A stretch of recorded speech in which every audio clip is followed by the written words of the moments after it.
Us during the lockdown.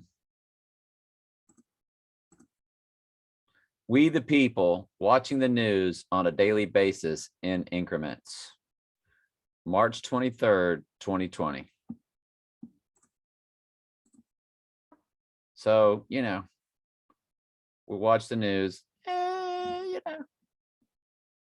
This is, 10 days after the boss told everybody, you're going to stay inside and your job might not be that important. Just saying. Hey, you watch the news, okay. Keep watching the news.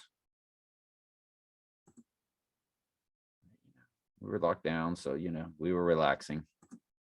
And, the news just kept getting a little weirder, but, we watched movies and ate popcorn, things just kept getting a little more weirder. But, we'd eat. What's good to eat? We could go to the grocery store and watch movies. Whoa, and then the news just kept getting crazy. I mean, yeah, that was 2020. I thought y'all liked that. Ta-da! You're welcome.